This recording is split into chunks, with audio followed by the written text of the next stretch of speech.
कुंज बिहारी।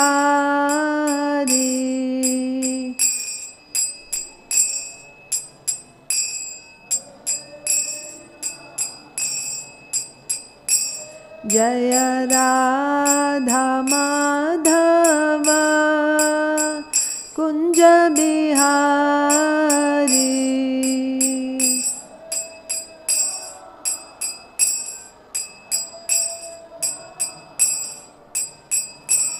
जय गोपी जन वल्लभ गिरिवरधारी।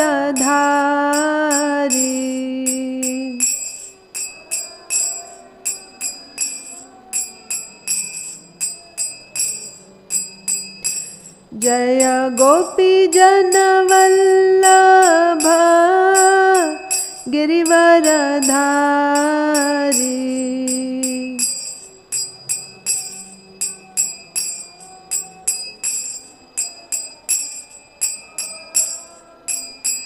यशोदानंदन व्रज जनरंजन।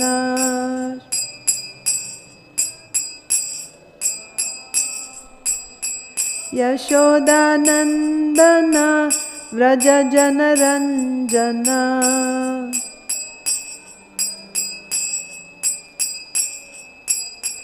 यमुना तीरा वनचारी।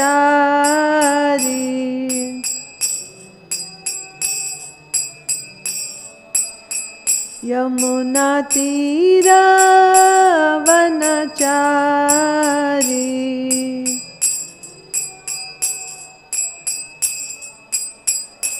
जय राधा माधव कुंज बिहारी।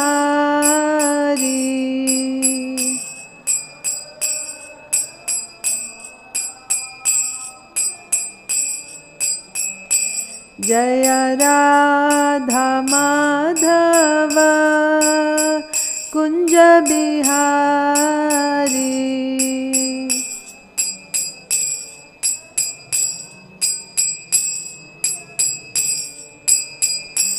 जय गोपी जन वल्लभ गिरिवरधारी।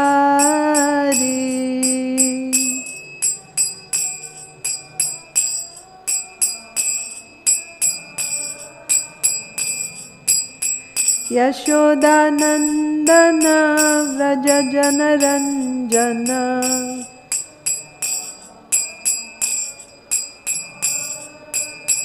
यमुना तीरा वनचारी।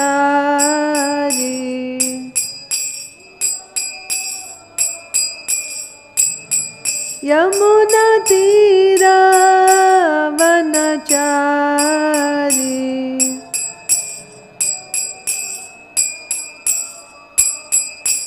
जय राधा माधव कुंज बिहारी।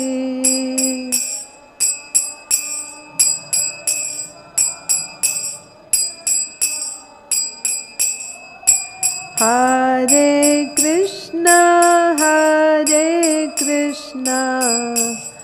कृष्णा कृष्णा हरे हरे, हरे राम राम राम हरे हरे, हरे कृष्णा कृष्णा कृष्णा हरे हरे, हरे राम राम राम हरे हरे, हरे कृष्णा कृष्णा कृष्णा हरे हरे, हरे Ram Ram Ram Hare Hare,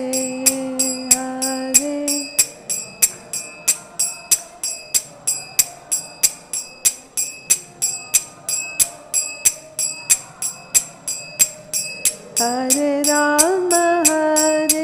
Ram Rama Rama Hare Hare, Hare Krishna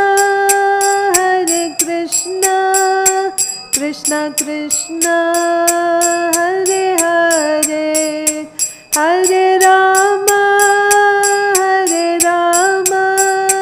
Rama Rama Hare Hare.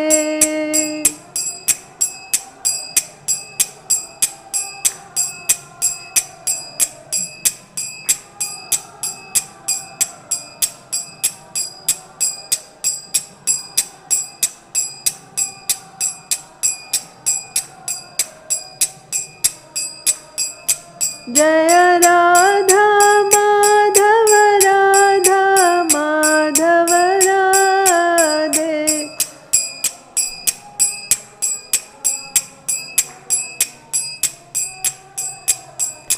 Jaya Panchatattva Jaya Panchatattva Panchatattva Jaya Panchatattva.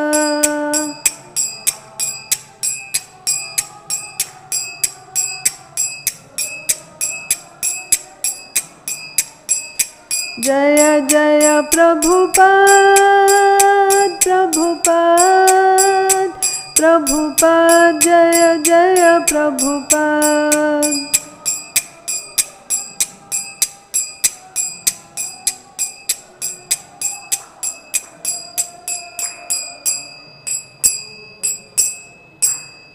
Jai Om Vishnupad Paramhamsa Parivrajakacarya Ashtottar Shatashi Srimad His Divine Grace अभय चरणारविंद भक्ति वेदांत स्वामी श्रील प्रभुपाद की जय। इस्कॉन फाउंडर आचार्य श्रील प्रभुपाद की जय। अनंत कोटि वैष्णव वृंद की जय। नामाचार्य श्रील हरिदास ठाकुर की जय। प्रेम से कहो श्री कृष्ण चैतन्य प्रभु नित्यानंद, श्री अद्वैत गदाधर श्रीवासादि गौर भक्त वृंद की जय। श्री श्री राधा कृष्ण गोप गोपीनाथ श्याम कुंड राधा कुंड गिरि गोवर्धन की जय। ब्रजभूमि श्री वृंदावन धाम की जय। नवद्वीप मायापुर धाम की जय। पुरुषोत्तम क्षेत्र जगन्नाथपुरी धाम की जय। जगन्नाथ बलदेव सुभद्रा महारानी की जय। गंगा माई की जय। यमुना माई की जय। तुलसी महारानी की जय। भक्ति देवी की जय। श्रीमद् भगवद गीता की जय। समवेत गौर भक्त वृंद की जय। निताय गौर प्रेमानंदे हरि हरि बोल। All glories to assembled devotees. All glories to assembled devotees. All glories to assembled devotees. All glories to Sri Guru and Sri Gauranga. All glories to Srila Prabhupada. Namo Om Vishnupadaya Krishna Preshthaya Bhutale Srimate Bhakti Vedanta Swaminiti Namine नमस्ते सारस्वते देवे गौरवाणी प्रचारिणे निर्विशेष शून्यवादी पाश्चात्य देशतारिणे। ओम नमो भगवते वासुदेवाय।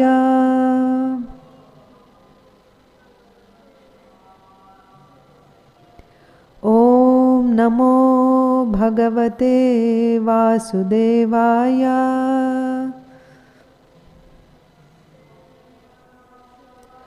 ओम नमो भगवते वासुदेवाय।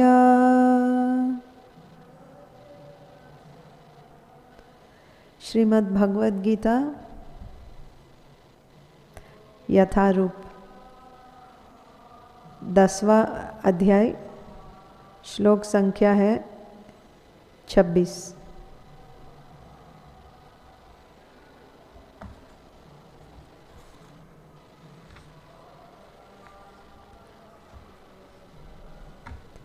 अश्वत्थः सर्ववृक्षाणां देवर्षीणां च नारदः। देवर्षीणां च नारदः। गन्धर्वाणां चित्ररथः। सिद्धानां कपिलो मुनिः। अश्वत्थः सर्ववृक्षाणां देवर्षीणां च नारदः गन्धर्वाणां चित्ररथः सिद्धानां कपिलो मुनिः। अश्वत्थः सर्ववृक्षाणां देवर्षीणां च नारदः गन्धर्वाणां चित्ररथः सिद्धानां कपिलो मुनिः। One more. अश्वत्थः सर्ववृक्षाणां देवर्षीणां च नारदः गन्धर्वाणां चित्ररथः सिद्धानां कपिलो मुनिः।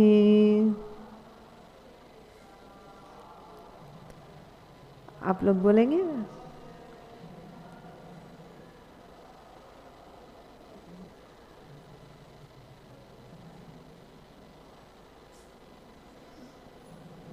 तुम पहले करो फिर माता जी को दे दो। अश्वत्थः सर्ववृक्षाणां शेयर करो।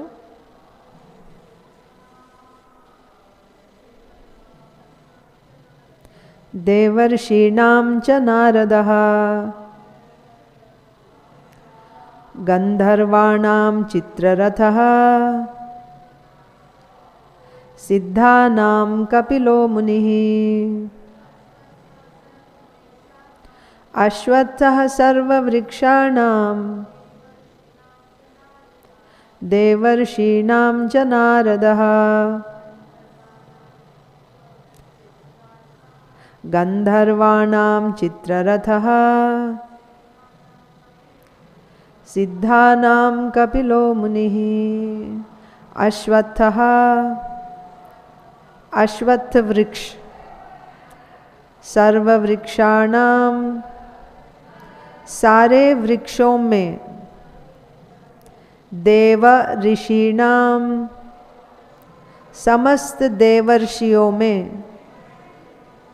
च तथा नारदा नारद गंधर्वाणां गंधर्व लोक के वासियों में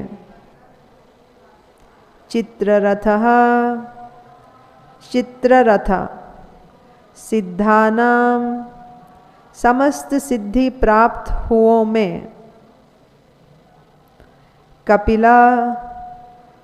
कपिलः मुनिः कपिल मुनि। अनुवाद और तात्पर्य श्रील प्रभुपाद द्वारा। अनुवाद। मैं समस्त वृक्षों में अश्वत्थ वृक्ष हूँ और देवर्षियों में नारद हूँ। मैं गंधर्वों में चित्ररथ हूँ और सिद्ध पुरुषों में कपिल मुनि हूँ। आप लोग बोलिए, मैं समस्त वृक्षों में अश्वत्थ वृक्ष हूँ और देवर्षियों में नारद हूँ। मैं गंधर्वों में चित्ररथ हूँ और सिद्ध पुरुषों में कपिल मुनि हूँ। श्रील प्रभुपाद द्वारा तात्पर्य। अश्वत्थ वृक्ष सबसे ऊंचा तथा सुंदर वृक्ष है जिसे भारत में लोग नित्य प्रति नियम पूर्वक पूजते हैं। देवताओं में नारद विश्व भर के सबसे बड़े भक्त माने जाते हैं और पूजित होते हैं। इस प्रकार वे भक्त के रूप में कृष्ण के स्वरूप हैं।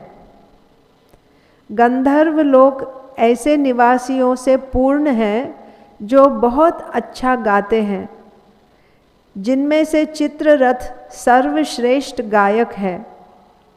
सिद्ध पुरुषों में से देवहूति के पुत्र कपिल मुनि कृष्ण के प्रतिनिधि हैं। वे कृष्ण के अवतार माने जाते हैं। इनका दर्शन भागवत में उल्लिखित है। बाद में भी एक अन्य कपिल प्रसिद्ध हुए, किंतु वे नास्तिक थे। अतः इन दोनों में महान अंतर है। ओम ज्ञानतिमिरान्धस्य ज्ञानाञ्जनशलाकया चक्षुरुन्मीलितं येन तस्मै श्रीगुरवे नमः।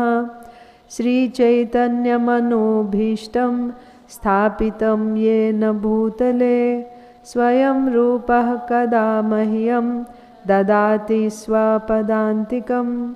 वन्देऽहं श्रीगुरो श्रीयुतापदकमलं श्रीगुरून् वैष्णवांश्च।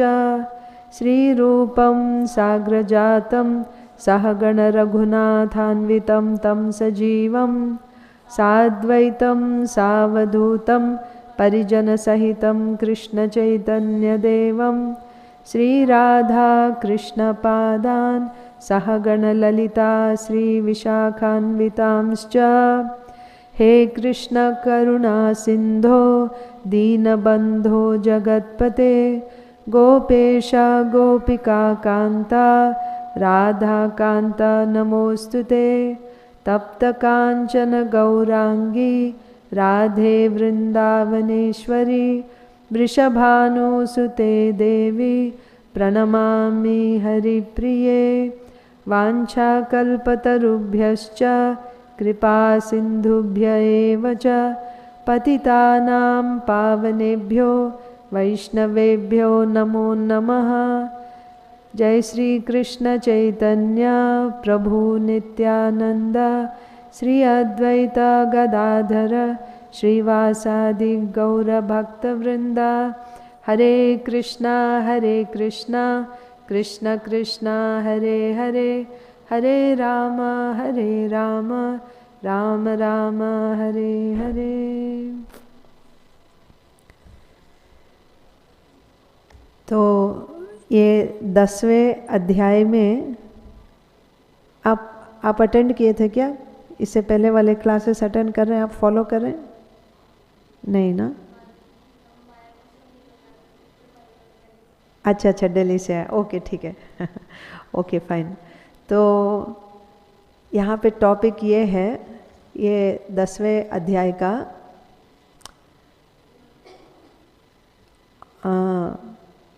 तो अभी 9वें अध्याय में भगवान ने एक्चुअली कंप्लीट कर दिया भगवत गीता। अपने विभूतियों के बारे में बताए। 7वें अध्याय मतलब उनकी जो शक्तियां हैं, प्राकृतिक और अप्राकृतिक शक्तियां जो है, उनके बारे में बताए थे। ये जो 10वां अध्याय है ना, 9वां और 10वां अध्याय भगवत गीता का सार है, एसेंस है। यहाँ जैसे कोई भी क्या बोलते हैं, आप लोग अगर इस साइड बैठेंगे तो अच्छा रहेगा, क्योंकि कैमरा इधर है, मैं उधर देख रही हूँ बस यहाँ सामने बैठ जाइए, थैंक यू। तो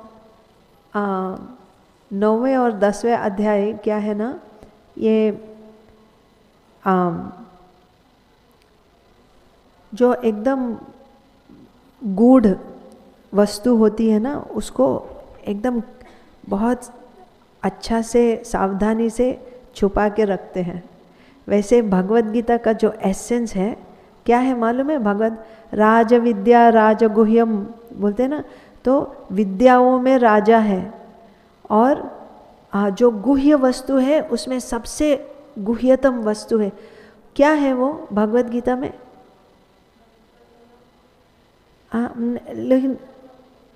लेकिन वो क्या है? वो चीज़ क्या है जो बहुत गुह्यतम वस्तु है? वो क्या है? भक्ति। भक्ति में भी शुद्ध भक्ति, केवल भक्ति। तो जैसे भगवत गीता में शुरू के 6 अध्याय है, बीच के 6 अध्याय है और लास्ट के 6 अध्याय है। शुरू के 6 अध्याय क्या बता रहे हैं? निष्काम कर्म योग के बारे में बता रहे हैं। लास्ट के 6 अध्याय ज्ञान योग के बारे में बता रहे हैं। बीच के 6 अध्याय भक्ति योग के बारे में बता रहे हैं। तो भक्ति योग वो है जो दोनों निष्काम कर्म योग और ज्ञान योग दोनों को नरिश करती है, मतलब उनको संजीवनी बोलते हैं, मतलब जीवन दे रही है, इसीलिए बीच में रखा गया भक्ति को। बीच के जो 6 चैप्टर्स है बीच में इसके लिए रखे गए। वो 6 चैप्टर्स में भी बीच में कौन से चैप्टर्स है? 9 और 10, मतलब एकदम गुह्यतम, जो एकदम गूढ़ है वो यहाँ पे रखा गया है। तो ये 9वें अध्याय में तो भगवान ने तो बताया अपने मतलब जो गूढ़, पूरा 9वां अध्याय और 10वां अध्याय दोनों ही शुद्ध भक्ति के बारे में बोल रहे हैं। 10वां अध्याय का उसकी विशेषता ये है कि इसमें भगवान परोक्ष रूप में बताते हैं। परोक्ष समझते हैं, इनडायरेक्ट, परोक्ष रूप में बता रहे हैं। क्यों ऐसे बताते हैं? क्योंकि भगवान को अच्छा लगता है परोक्ष में बताना। तो ये 10वें अध्याय का ये विशेषता है, परोक्ष रूप में बता। इसीलिए इसको आप ऐसे सीधे पढ़ेंगे तो आप समझ नहीं पाएंगे, क्योंकि परोक्ष रूप में बता रहे। वो भगवान क्या बोलना चाहते हैं वो टेढ़ा बताते हैं क्योंकि उनको ये अच्छा लगता है। खड़े भी होते हैं टेढ़े ना, तो भगवान को अच्छा लगता है ऐसा। परोक्षवादम मम च प्रिय बोलते हैं, परोक्षवाद मुझे बहुत प्रिय है, ऐसा बताते हैं भगवान। तो ये 10वें अध्याय में क्या बोल रहे हैं भगवान? बोलते हैं हाँ, मैं अभी तक तुमको जो बताया फिर से रिपीट करूँगा अर्जुन। भूयः मतलब मैं फिर से बताऊँगा, अभी तक जो भी बताया फिर से बताऊँगा। और क्या, सिर्फ वही नहीं, उससे ज़्यादा भी बताने वाला हूँ। परमम मतलब जो बता दिया उसको फिर से रिपीट करने वाला हूँ और उससे ज़्यादा भी कुछ बताने वाला हूँ। तो फिर इसमें हमारे तो भगवान बोलते हैं कि ये भगवान के बारे में कोई नहीं जानता। मतलब यहाँ तक कि देवता ऋषि गण ये भी नहीं जानते हैं। तो ये कौन सा सेकंड एंड थर्ड श्लोक में, 1 मिनट मैं खोलती हूँ।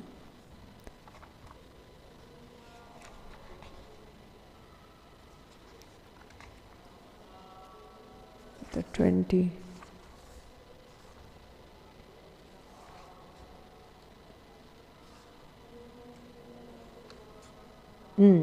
नमे विदुः सुरगणा, सेकंड वाला, नमे विदुः सुरगणा प्रभवम न महर्षयः। मतलब मुझे ये सुरगण, ये जो देवता लोग वो नहीं जानते हैं और महर्षि भी नहीं जानते हैं। प्रभवम मतलब मैं किस तरह से प्रकट हो रहा हूँ।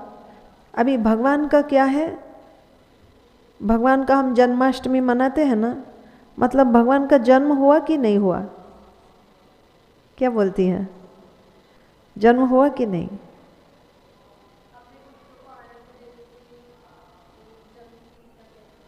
लीला करते हैं, मतलब वो सच में होता है कि नहीं होता है जन्म?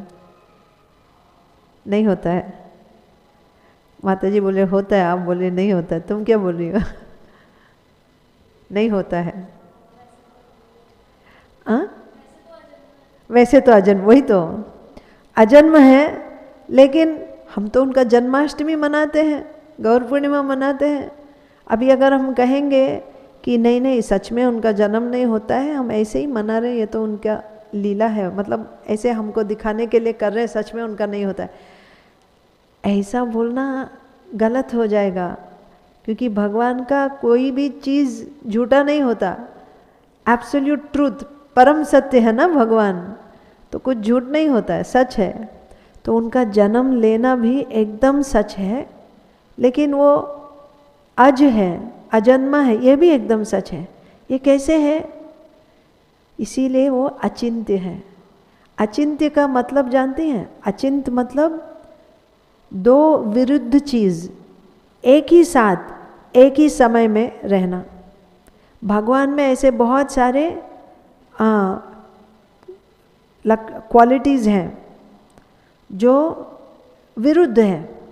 फॉर एग्जाम्पल, भगवान सर्वव्यापी है, लेकिन भगवान गोलोक वृंदावन में रहते हैं, एक जगह में रहते हैं, सर्वव्यापी भी है।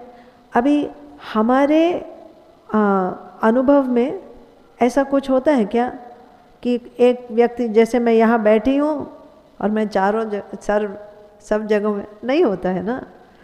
वैसे ही अगर मैं बोलती हूँ कि मेरा जन्म हुआ है, मेरा जन्म नहीं हुआ, कैसे हो सकता है? दोनों नहीं हो सकता। अगर कोई छोटा है तो बड़ा नहीं हो सकता, बड़ा है तो छोटा नहीं हो सकता। लेकिन क्योंकि ये हमारे लिए संभव नहीं है, हमारे लिए मतलब हमारे मन से, हमारी बुद्धि से ऐसा कल्पना करना भी हमारे लिए संभव नहीं है, ऐसा होता नहीं है। लेकिन भगवान में ये गुण है, इसीलिए अचिंत्य है, हमारे चिंतन के परे हैं वो। उनके जो भी गुण हैं हमारी बुद्धि और हमारे मन के परे हैं, इसीलिए वो अचिंत्य है। तो ऐसे अचिंत्य भगवान के बारे में कौन जान सकता है? कोई जान सकता है क्या? ये है क्वेश्चन। तो अभी इससे पहले 4 श्लोकों में, ये चतुश्लोकी भागवत कहते हैं, 8, 9, 10 और 11, ये 4 श्लोकों को चतुश्लोकी बोलते हैं। तो भगवान ये चतुश्लोकी भागवत में बताते हैं, तेषां सतत युक्तानां भजतां प्रीतिपूर्वकं ददामि बुद्धि योगम तम येन माम उपयान्ति ते। इसका मतलब ददामि बुद्धि योगम तम, इसके बारे में भगवान क्या बता रहे हैं कि मुझे जानना, क्योंकि शुरू में तो बताया ना, मुझे तो कोई नहीं जानता है, ऋषि भी नहीं मुझे नहीं जानते हैं, सुरगण देवता भी नहीं जानते, कोई नहीं जानता मुझे, कोई भी नहीं जानते हैं भगवान को। तो फिर इसमें चतुश्लोकी में बोल रहे हैं कोई नहीं जानते हैं, लेकिन मेरे भक्त जानते हैं। एक्चुअली मेरे भक्त भी नहीं जानते हैं, लेकिन मतलब भक्त भगवान को जानते हैं, जो शुद्ध भक्त होते हैं वो भगवान को जानते हैं, लेकिन वो कैसे जान रहे हैं ये वो नहीं जानते। समझ रही हैं? फॉर एग्जाम्पल, जैसे अभी एक ह्यूमन बीइंग को क्या बोलते हैं? मनुष्य का शरीर में कैसे अलग अलग ऑर्गन्स कैसे है, कौन कौन सा काम करता है, ये हम जानते हैं कि नहीं?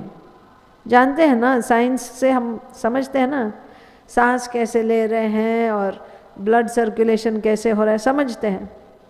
ऐसे हम भगवान के बारे में समझ सकते हैं क्या? उनका कैसे चल रहा है, उनका सिस्टम कैसे चल रहा है, उनकी एक्टिविटीज़ कैसे हो रही है, इसको आप पूरा समझ सकते हैं? नहीं समझ सकते, कोई नहीं जान सकता।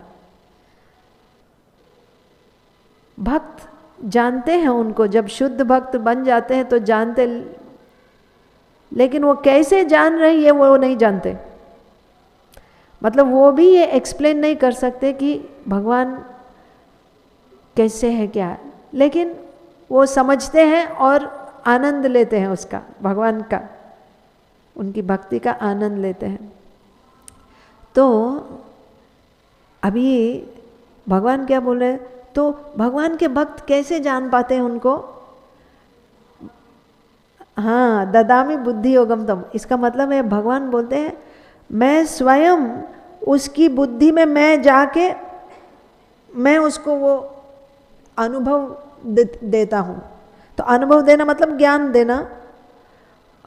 एक देखिए, अनुभव करने का मतलब एक चीज़ होता है कि कोई, अभी लड्डू ले लीजिए, लड्डू हम सुनते हैं, मान लीजिए आपने कभी लड्डू खाया नहीं, ठीक है, तो किसी से आप सुनते हैं लड्डू गोल होता है और पीला होता है और बहुत मीठा होता है और मुलायम होता है जब खाते हैं। तो अभी आपको लड्डू का ज्ञान मिला कि नहीं? मिला, लेकिन अनुभव नहीं हुआ। वही लड्डू को जब आप हाथ में लेते हैं, मुंह में रख के खाते हैं, तब अनुभव होता है। वैसे ही भगवान का भी अनुभव किसको होता है? मतलब वो कैसे हैं, उनका मतलब उनका स्पर्श कैसे होता है, उनका सुगंध कैसे होता है, उनकी वाणी कैसे होती है, ये हम सुनते हैं, शास्त्र में हम सुनते हैं, पढ़ते हैं। तो वही लड्डू के जैसा है, हम सुनते हैं और हम मानते हैं। जो भक्त होता है मानता है, जो भी सुनता है शास्त्र में भगवान ऐसे हैं, उनका ऐसे श्याम रंग का उनका वर्ण है और अब वो पीताम्बरी वस्त्र पहनते हैं, ऐसा हम सुनते हैं तो भक्त जो है मान लेता है। लेकिन इसका मतलब ये नहीं कि वो जान गया। जानने का मतलब है अनुभव करना। जैसे लड्डू को मुंह में रख के अनुभव करते ना, वैसे अनुभव करना, एक्सपीरियंस करना, उनको छूना, टच करना, उनको आँखों से देखना, स्पर्श करना और सूंघना उनके तुलसी को, उनके माला को। ये कौन कर पाता है, कब कर पाता है? ये केवल एक भक्त कर पाता है, शुद्ध भक्त। वो भी कब कर पाता है, मतलब कब जान पाता है? जब भगवान स्वयं अपने आप को उसको दिखाते हैं तभी। इसीलिए बोल रहे हैं ददामि बुद्धि योगम तम, माने मैं स्वयं उसकी बुद्धि में जाके प्रकट हो जाता हूँ, तब जाके वो मुझे जान पाता है। ऐसे बोल दिए भगवान ये चतुश्लोकी के श्लोक, उसमें से एक श्लोक में तेषाम सतत युक्तम में ददामि बुद्धि योगम तम ये न माम उपयान्ति ते। मतलब भगवान ये बोल रहे हैं कि कोई नहीं जानता मुझे, कोई भी नहीं जानता है। भक्त भी, यहाँ तक भक्त भी नहीं जानता है। क्या नहीं जानता है? भक्त ये जानता है कि कोई भगवान को नहीं जान सकता, ये जान जाता है।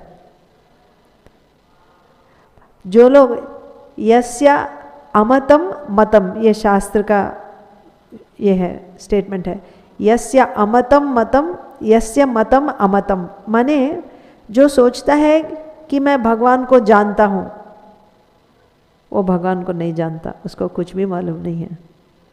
जो सोचता है मैं भगवान को नहीं जानता, क्योंकि भगवान को कोई जान ही नहीं सकता, वो सच में जानता है। क्या जानता है? जानता है कि भगवान को कोई जान नहीं सकता, ये है। हाँ, तो भगवान बोल रहे हैं मुझे कोई नहीं जानता है, ऐसा बोल दिए। लेकिन जो भक्त है वो जानते हैं। कैसे जानते हैं? मैं उसके बुद्धि में जाके मैं अपने आप को उसको दिखा देता हूँ, मतलब उसको ज्ञान मैं दे देता हूँ करके बताए। तो ये सुनने के बाद अभी अर्जुन बोल रहे हैं कि अभी मतलब जैसे दोहरा रहे हैं, भगवान से जो सुना, आपने जो भी बताया मैं सब मान लिया।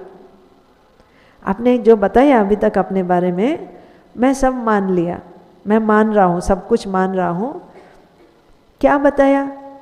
यही परम ब्रह्म, परम धाम, पवित्रम परमम भवान, ये है। तो एक मिनट, वो श्लोक है 12। तो अभी अर्जुन बोल रहे हैं सुनने के बाद, परम ब्रह्म परम धाम पवित्रम परमम भवान पुरुषम शाश्वतम दिव्यम आदिदेवम अजम विभुम। मतलब अभी तक जो भी भगवान ने बताया कि भगवान कौन है, जो अर्जुन के सामने जो खड़े हैं वासुदेव कृष्ण। पर धाम, धाम मतलब शरीर, मतलब ऐसा नहीं कि एक्चुअल भगवान कहीं रहते हैं ऊपर गोलोक में रहते हैं, जो सामने खड़े हैं, चाहे वैकुंठ में जो रहते हैं वो भगवान हैं, और यहाँ पे इस रूप में, मनुष्य के रूप में वो आए हैं, ऐसा सोचना गलत है। अर्जुन का बोलने का मतलब है ये श्याम सुंदर रूप जो मेरे सामने खड़े हैं, जो वसुदेव के पुत्र हैं, यही सर्वोत्कृष्ट परम तत्व है, परम ब्रह्म है। परम ब्रह्म, परम धाम, पवित्रम परमम, माने ऐसे इस मूर्ति को जो भी देखता है वो पवित्र हो जाता है, उसका जो भी कल्मश है सब मिट जाता है और वो पवित्र हो जाता है। पुरुषम शाश्वतम दिव्यम आदिदेवम अजम, आपका कोई जन्म नहीं है, विभुम। और क्या, ये सब मैं अपने मन से नहीं बोल रहा हूँ, ये तो शास्त्र में कहा गया है। और इससे पहले जितने हमारे ऋषिगण हैं, आहुस्त्वाम ऋषयः सर्वे देवर्षिर नारदस्तथा, असितो देवलो व्यासः स्वयं चैव ब्रवीषि में। ये सब नारद मुनि बोले, असिता देवला व्यास सभी बताए, और अभी आप स्वयं, सबसे बड़े अथॉरिटी तो आप हैं, आप स्वयं बता रहे हैं। तो मैं जो बोल, तो बेसिकली मैं रिपीट कर रहा हूँ, दोहरा रहा हूँ, जो मैंने सुना वही दोहरा रहे हैं और बोल रहे मैं आपने जो भी कहा सब मान लिया। तो फिर क्या बोल रहे हैं कि मैं मान रहा हूँ लेकिन मैं जान नहीं पा रहा हूँ। वही इससे पहले मैंने जो बताया, मान लेना। क्यों मान रहे हैं? भक्त है ना। मानने और जानने में फ़र्क क्या है? वही है लड्डू वाला। सुन के हमने मान लिया, हाँ लड्डू मीठा होता है, मान लिया। वैसे ही भगवान अज है, उनका जन्म नहीं है और वो जन्म भी लेते हैं, दोनों सही है। जो भक्त है मान लेते हैं, हाँ दोनों सही है। कैसे है? कोई अगर आकर आपको चैलेंज करेगा, बोलेगा ये दोनों कैसे संभव हो सकता है, हमने तो ऐसा देखा नहीं। ऐसा जब बोलेंगे, चैलेंज करेंगे, तो भक्त क्या बोलेंगे? क्या बोलेंगे? कोई आपसे अगर पूछेगा तो कैसे संभव है दोनों करके, आपसे अगर कोई आकर चैलेंज करेगा तो हाँ ये है, अचिंत्य है भगवान, अचिंत्य है मतलब आपके चिंतन के परे है। कैसे है मालूम है? देखिए आपका जो बुद्धि है, मन है, इंद्रिय है, शरीर है, किससे बना है? हाँ ये एक्सटर्नल एनर्जी क्या बोलते हैं, बहिरंग शक्ति, बहिरंग शक्ति से बना है। हमारा शरीर, सूक्ष्म शरीर और स्थूल शरीर सब, सूक्ष्म शरीर में मन है, बुद्धि है, उस बुद्धि से हम भगवान को समझने की कोशिश कर रहे हैं, बुद्धि से। वो बुद्धि बना किससे है? भगवान के बहिरंग शक्ति से, इन्फीरियर एनर्जी है। भगवान बताते हैं ना 7वें अध्याय में कि भूमिरापो नलो वायु खम्मनो बुद्धि रेवच अहंकारा इति यम भिन्ना प्रकृति राष्ट्रदा, भिन्ना प्रकृति है, उससे बना है। अभी उससे, उस बुद्धि से, और मैं कौन हूँ? जीवात्मा। जीवात्मा कौन सा शक्ति है? तटस्थ शक्ति है। और भगवान कौन से शक्ति से बने हैं? उनका रूप किससे बना है? कौन सा शक्ति से? अंतरंग शक्ति, नहीं तो स्वरूप शक्ति से बना है। अभी इन तीनों में से सबसे ऊंचा कौन है? स्वरूप शक्ति। आप बहिरंग शक्ति से स्वरूप शक्ति को समझ पाएंगे क्या? नहीं समझ पाएंगे। तटस्थ शक्ति अपने से समझ पाएगा? नहीं, क्योंकि वो भी नीचे ही है। तो कौन समझ पाएगा? स्वरूप शक्ति का ही एक फंक्शन, एक वृत्ति है भक्ति। स्वरूप शक्ति जो अंतरंग शक्ति है, उसका कंडेंस्ड मतलब जैसे दूध को गाढ़ा बना देते हैं ना, कंडेंस्ड, वैसे स्वरूप शक्ति का कंडेंस्ड वृत्ति है भक्ति। जब कोई वो जीवात्मा जो अभी भक्ति से, जिसको भक्ति मिल जाती है, भक्ति से आवृत हो जाता है, वो भगवान को समझ पाता है। और वो भी कब समझ पाता है? जब भगवान अपने आप, अतः श्री कृष्ण नाम आदि न भवेद ग्राह्यम इंद्रिय, इन इंद्रियों से हम भगवान को समझ नहीं पाएंगे। लेकिन सेवन मुखे ही जिह्वादौ स्वयमेव स्फुरत्यदः, सेवा जब करते हैं, और वो सेवा कहाँ से? जिह्वा से शुरू करते हैं, मतलब जिह्वा आदि, मतलब सभी इंद्रियों से हम भगवान का सेवा करते हैं। जिह्वा से शुरू करते, चैंटिंग करते, भगवान का नाम लेते हैं ना, हाँ प्रसाद ग्रहण करते हैं, वैसा। सो सेवन मुखे ही जिह्वादौ, जब हम सेवा करते हैं भगवान का, स्वयमेव स्फुरत्यदः, तब वो अपने आप को हमको दिखाते हैं। जब तक वो प्रसन्न होकर अपने आप को दिखाएंगे नहीं, तब तक हम उनको जान नहीं सकते। तो यहाँ समझने वाली बात यह है, अर्जुन ये कहना चाहते हैं भगवान से कि भगवान, हे कृष्ण, आपका तत्व कोई नहीं जान सकता। यहाँ तक कि ब्रह्मा, शिव और ये जितने देवता हैं और दानव हैं, वो भी नहीं जान सकते। स्वयं ब्रह्मा जी नहीं जान सकते भगवान के बारे में। आपको ब्रह्म विमोहन लीला मालूम है ना? कृष्ण को क्या सोचे ब्रह्मा जी? सोचे ये कौन है, चलो मैं थोड़ा देखता हूँ करके सब उनके बछड़े हैं उन सबको चुरा के लेके चले गए, छुपा दिए। तो क्या हुआ लास्ट में? वही स्वयं वही बिविल्डर हो गए। तो ब्रह्मा जी नहीं जान पा रहे हैं भगवान को, शिव जी भी नहीं जान पा रहे हैं, अभी बाकी देवताओं का क्या कहना और दानवों का क्या कहना, कोई नहीं। और ये सभी नहीं जान पा रहे तो आप और मैं क्या है? हम लोग जान पाएंगे भगवान को? नहीं जान पाएंगे। तो अर्जुन बोलते हैं तो आपका जो तत्व है अचिंत्य है, ये कोई नहीं जान सकता, लेकिन कैसे जान सकते हैं? अभी मैंने बताया था, बताओ रसप्रिय कैसे जान सकते हैं? भगवान को कोई जान नहीं सकता, लेकिन जो जानता है, कौन जानता है, कैसे जानता है? हाँ, भगवान किनको बुद्धि देंगे, उनके बुद्धि में चले आके प्रकट हो जाते हैं। कौन है वो जिनके हृदय में जाते हैं? हाँ हाँ, भक्त माने जो जो साधना भक्ति करते हैं, जो साधना भक्ति करते हैं, शुद्ध भक्ति करना है। लेकिन हाँ, शुद्ध भक्ति का मतलब अन्याभिलाषिता शून्यम ज्ञान कर्माद्यनावृतम आनुकूल्यन कृष्णानुशीलनम। इसका सिंपल लाइन ऐसा मतलब आसानी से समझना है। जो 24 घंटा मैं भगवान का दास हूँ इस प्लेटफॉर्म पे रहता है, वो कभी भी एक सेकंड के लिए भी ये नहीं इस भावना में नहीं रहता है कि मैं किसी की बेटी हूँ या मैं किसी की पत्नी हूँ या मैं किसी का हस्बैंड हूँ या मैं बेटा, चाहे मैं डॉक्टर हूँ, लॉयर हूँ, ब्राह्मण हूँ, क्षत्रिय, ये सब नहीं। उसका एक ही आइडेंटिटी रहता है, मैं भगवान का भक्त दास हूँ। 24 घंटा इसी प्लेटफॉर्म पे रहता है, वो है शुद्ध भक्ति। और वो भी किसके लिए? और उस प्लेटफॉर्म में रह के क्या करेगा? सेवा करेगा, श्रवणम कीर्तनम विष्णु स्मरणम, यही चलता रहता है। अपने मन से, इंद्रियों से, शरीर से भगवान का सेवा करते रहेगा 24 घंटा। ये शुद्ध भक्त है। और वो भी किसके लिए करेगा? मुक्ति पाने के लिए करेगा क्या? नहीं, केवल भगवान को प्रसन्न करने के लिए करेगा। यह है शुद्ध भक्त।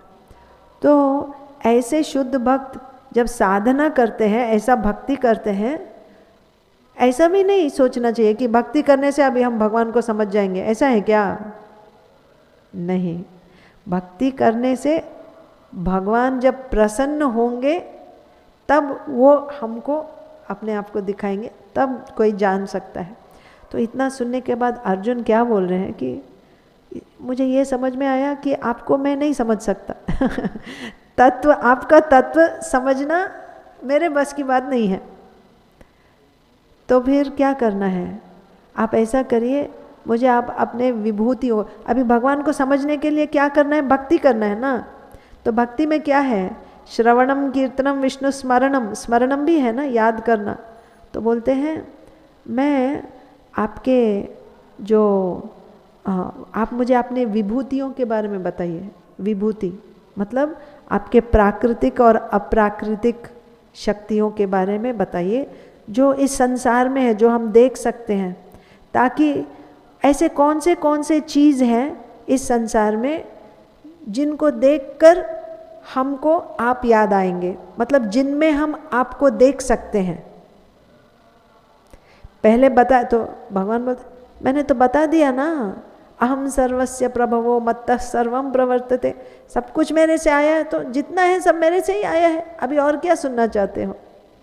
तो बोलते ऐसे नहीं भगवान, मैं विस्तार से सुनना चाहता हूँ। मतलब जो सुन लिया ऑलरेडी, फिर से सुनने की उनकी इच्छा हो गई अर्जुन की। तो बोल रहे जनार्दन, जनार्दन का मतलब जानते हैं? जनार्दन, जनार्दन मतलब वो व्यक्ति जो सबको भिखारी बना देता है कैसे? तो बोलते अर्जुन बोल रहे हैं भगवान को, जनार्दन मैं आपकी विभूतियों के बारे में सुनना चाहता हूँ। क्यों? क्योंकि भगवान की जो विभूति है, माने उनकी जो शक्तियाँ हैं, प्राकृतिक शक्ति और अप्राकृतिक शक्ति दोनों भक्तों के लिए इतना मीठा लगता है कि एक बार वो जब ये विभूतियों के बारे में सुनते हैं, चाहे उनके संपर्क में आते हैं, तो उनको इतना रस मिलता है उससे, वो भगवान के पीछे पीछे भागते हैं, और दिखाइए बोल के। तो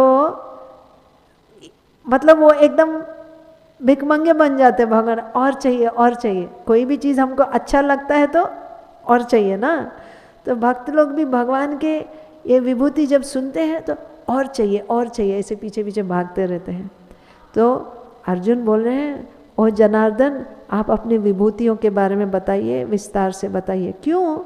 ताकि इन विभूतियों के माध्यम से मैं आपका चिंतन कर सकता हूँ, लगातार चिंतन कर सकता हूँ। वो चिंतन क्या हुआ?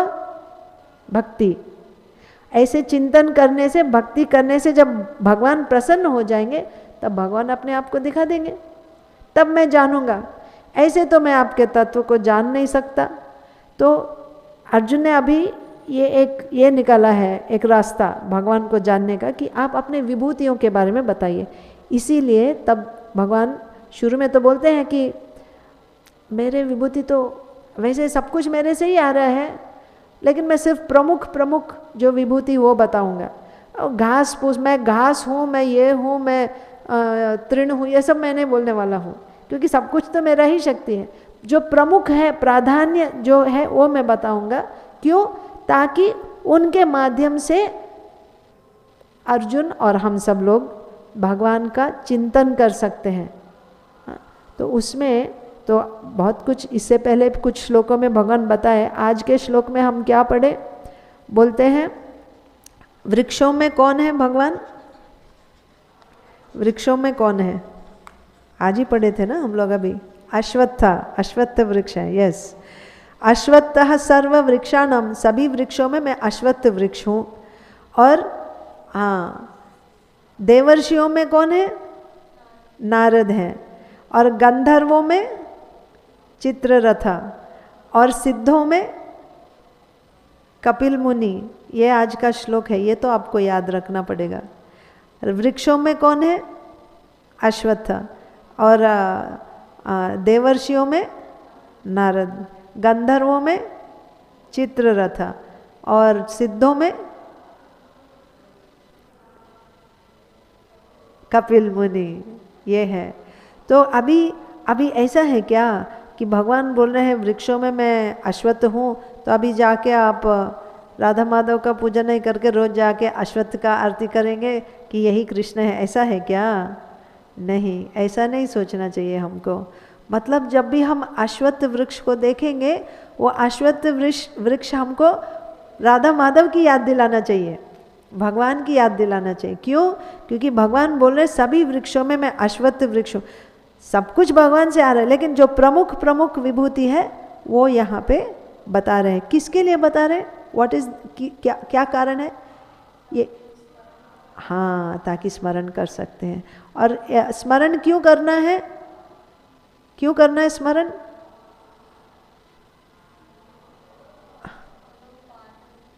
हाँ, पाठ है। और वो करने से क्या होगा? भगवान प्रसन्न होंगे ना। भगवान को प्रसन्न करने के लिए भक्ति करते हैं। भक्त जो है भगवान को प्रसन्न करने के लिए भक्ति करते हैं। तो इसीलिए ये विभूति के बारे में बोलने के लिए अर्जुन पूछे भगवान से, और भगवान बता रहे हैं। तो यहाँ तात्पर्य में श्रील प्रभुपाद बता रहे हैं, अश्वत्थ वृक्ष सबसे ऊंचा और सबसे सुंदर वृक्ष है। बहुत सुंदर और सबसे ऊंचा वृक्ष है। इसीलिए जब हम तो एक और चीज़ है, और भी मृगों में सिंह है, लायन है, ऐसे बताते हैं। मतलब जो एकदम बहुत अट्रैक्टिव होता है ना, बहुत ही आकर्षक होता है, उसका वो आकर्षण कहाँ से आ रहा है? वो भगवान की ही शक्ति है। इसीलिए तो ये बात है। तो और नारद मुनि कौन है? उनमें कौन सा शक्ति है? भक्ति शक्ति है। भगवान का जो भक्ति शक्ति है उसके प्रतिनिधि है नारद मुनि। तो चलिए मैं यहाँ पे ये विराम देती हूँ। आप लोग दर्शन करने जाएंगे राधा माधव का। अभी खुलता है ना पर्दा, आई थिंक नहीं? सो आपका कोई प्रश्न है किसी का? नहीं, ठीक है। श्रीमद् भागवत गीता की जय, श्रील प्रभुपाद की जय, समवेत गौर भक्त वृंद की जय। हरे कृष्ण।